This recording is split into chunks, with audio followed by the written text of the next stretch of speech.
Now, when we spoke about legacy again, you mentioned that you didn't need to fight Mayweather. So how do you plan on getting to a pay-per-view level?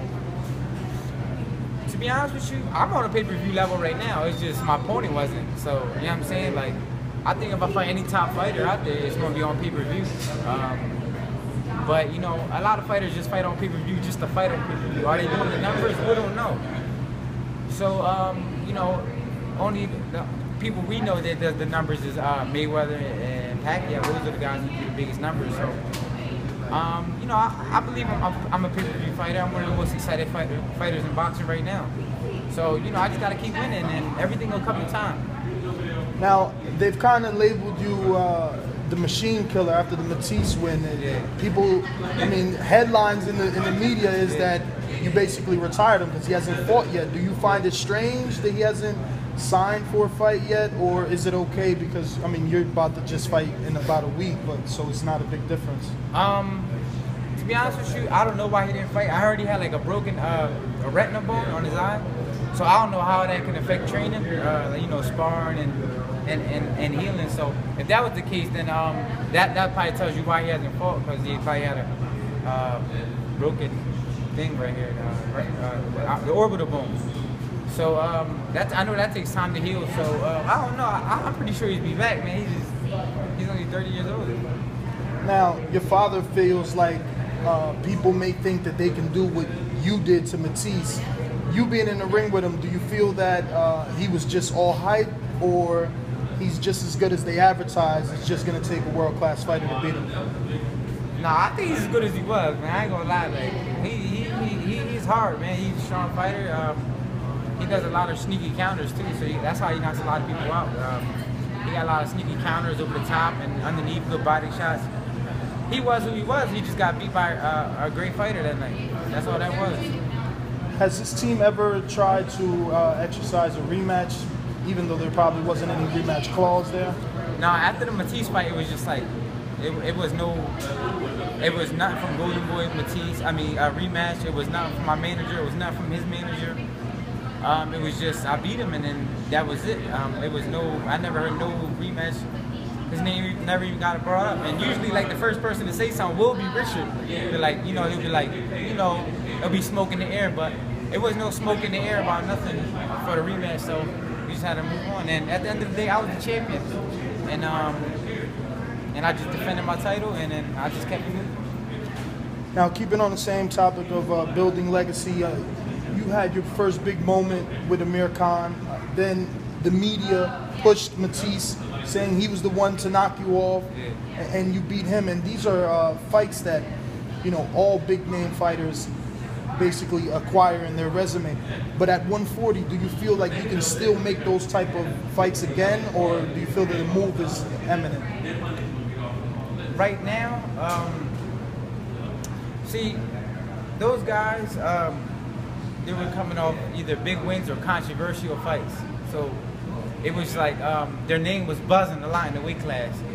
Right now, it's just like there's really nobody like making noise in my weight class to be a mega fight.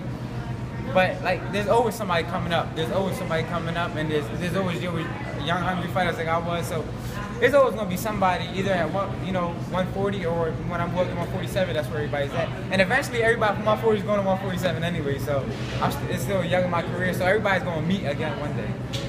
So how does it feel for you to be the hunter, well, the hunted now, because Peterson called you out, Chris Algieri's calling you out, you probably don't even know who he is. So, I mean, now you're on the menu for everyone. How's that feel? It feels good, man, but at the end of the day, boxing's about, you know, feeding somebody's family. So you just gotta get in there with me to get that check, but it ain't gonna be easy, but you know, it feels good, man. I'm not really worried about nobody, because I know deep in my heart I put that work in. Nobody work hard like me.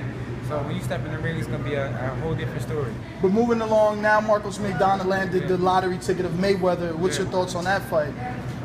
I think it's a good fight. I think Maidana deserves it. He beat Broner, you know what I'm saying? Khan probably would have been the better fight, but Maidana deserves it. Why do you think Amir Khan would have been the better fight? Because he's tall, he got long arms, he uses his feet, he's fast. I think the fighters in the past who gave Mayweather problems had good footwork, and had a good jab. Oscar had a good jab. He was tall, he was long. Gave Oscar some good. He gave Floyd some problems until he stopped using his jab. Then Floyd picked him apart.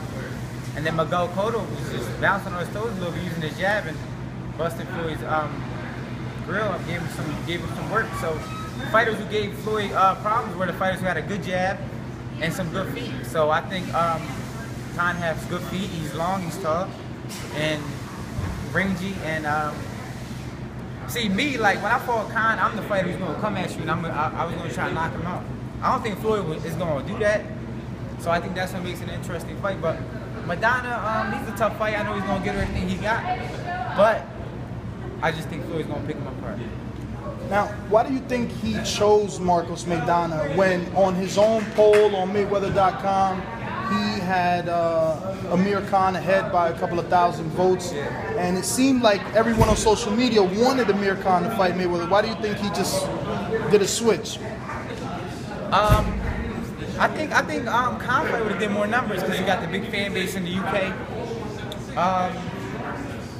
I don't know, man. It's probably, you know, I think it's probably an easier fight for him, to be honest with you. If you had, you know, the power, all politics aside, and you could pick your next fight on pay-per-view, who would you think would be a viable pay-per-view B-side?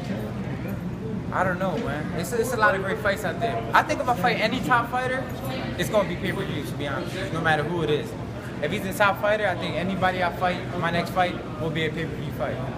So you and Peterson pay-per-view? It is what it is. It is what it is. I think he got to beat somebody before he fights me, though, to be honest with you.